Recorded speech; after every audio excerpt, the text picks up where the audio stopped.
In the previous video, we covered the removal of the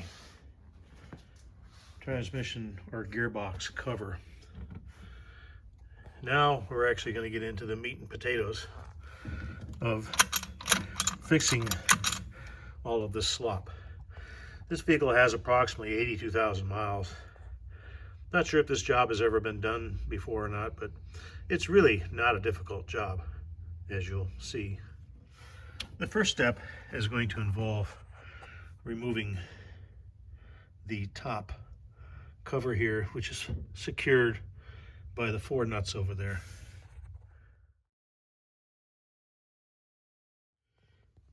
These 4 fasteners will require the use of a 1/2 inch socket. With the 4 fasteners removed, this should just lift right up. It may require some gentle persuasion.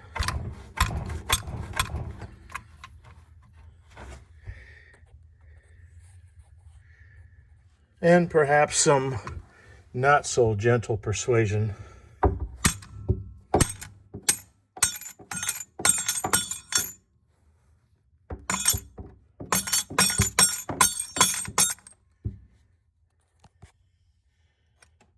It's starting to come, but again, it's going to take 2 hands, so I'm going to have to show off the camera. Whatever you do, do not use metal on metal. This is a plastic faced hammer. And that's it. That's how she comes up.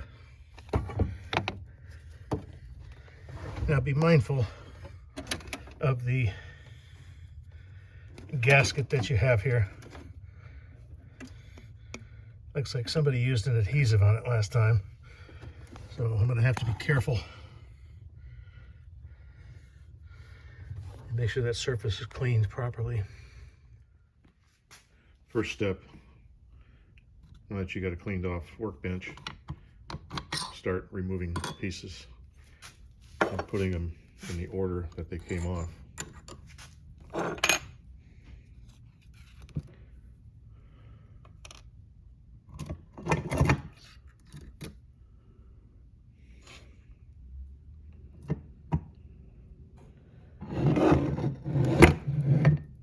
Now we can get in here and remove this part here.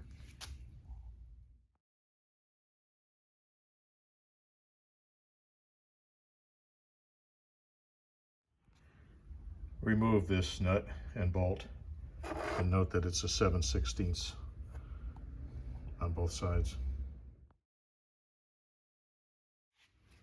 Be sure not to lose any of the pieces that come out. There's a thin metal spacer there, as well as one over here on the opposite side. Those will need to go back in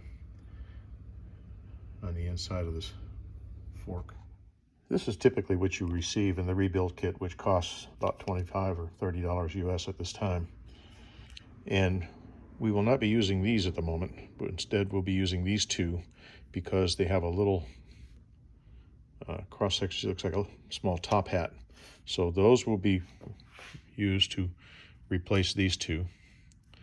The metal sleeve, do not discard that, because the kit that you get may have a cheap plastic one in there. If it does, obviously you don't want to reuse that, but this one is metal, so pleased to say that we'll be able to utilize the new metal piece.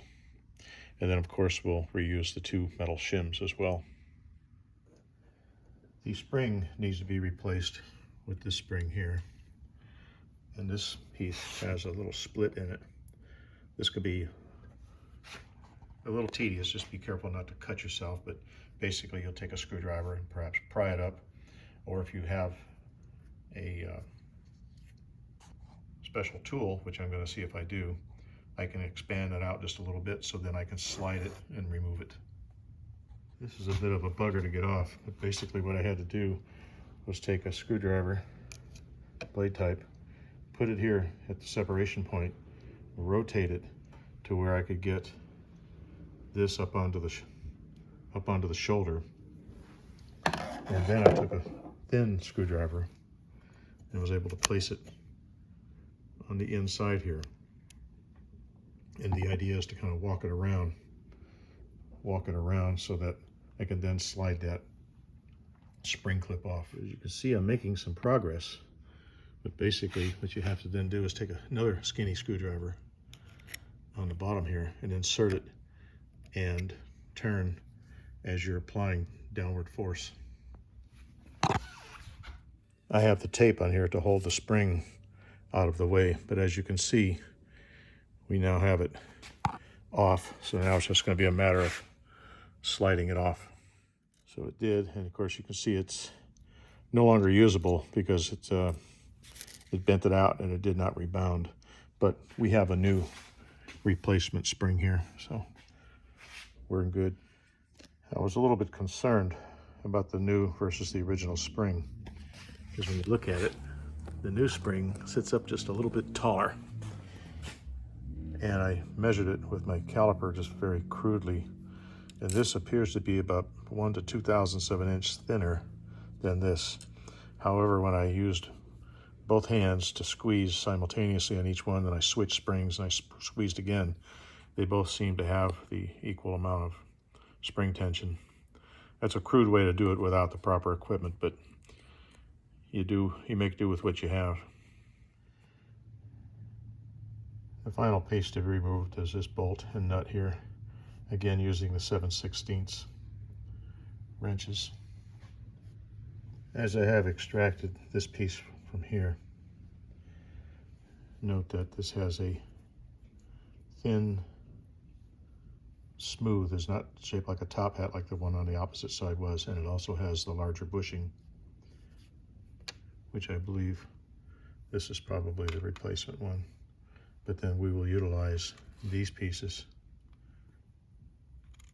these white ones here.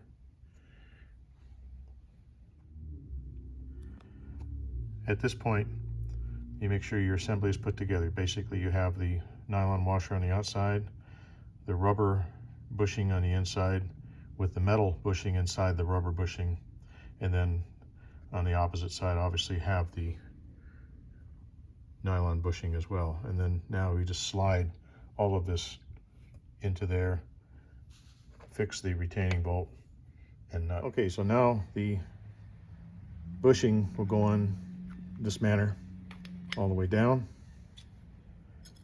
the spring, and then the locking clip. Now the locking clip, we will need to put it into the vise to hold it. Take a 9/16 open-end wrench on here, tap down,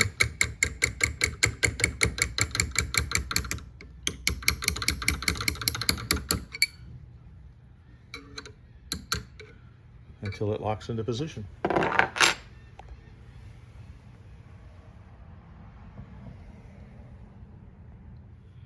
And then the next step will be putting the O-ring on top.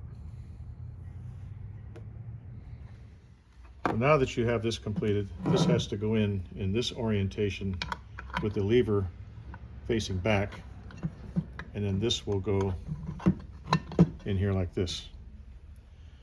Prior to that though, we need to install these plastic bushings or nylon. The insert that goes in the center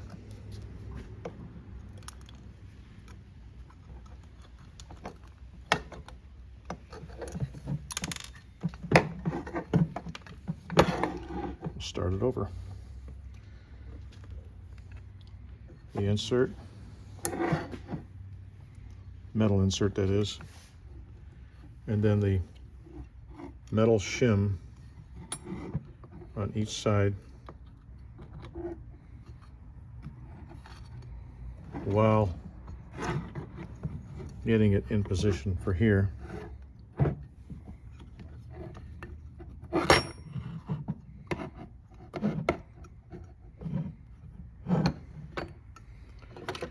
May require using a tiny screwdriver to help center everything.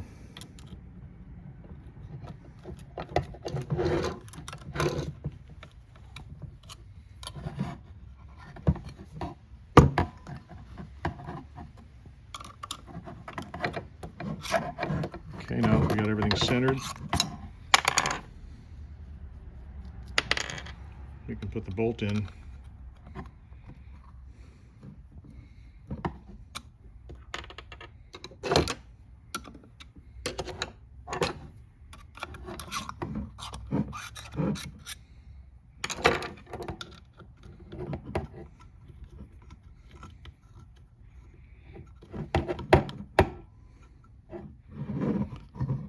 This is going to require a little bit of finesse, wobbling it back and forth.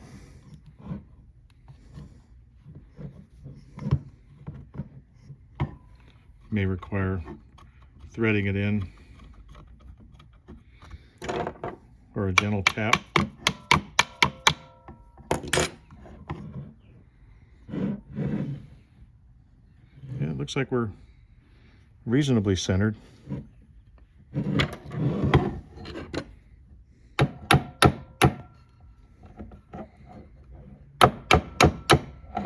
There we go.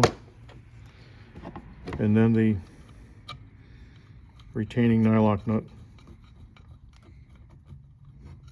Okay, thank you. And the final step will be taking and installing the spring here, this nylon conical bushing, this metal conical bushing, and then the retaining plate, which will push down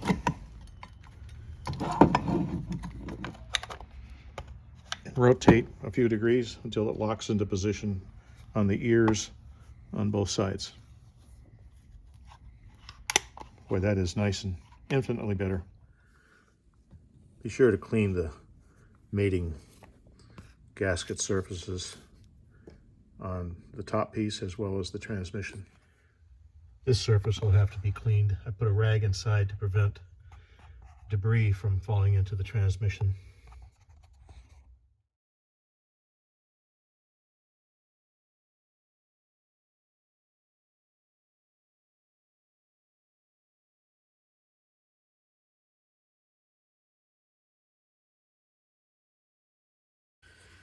Once you have the top cover torqued down, check the gears out. First, second, third, fourth. Feels nice and crisp. In reverse, down, and up. So that is functioning like it's supposed to, because reverse normally won't go in unless you push the lever down and over to the left. So I'd say mission accomplished. Now just button her up.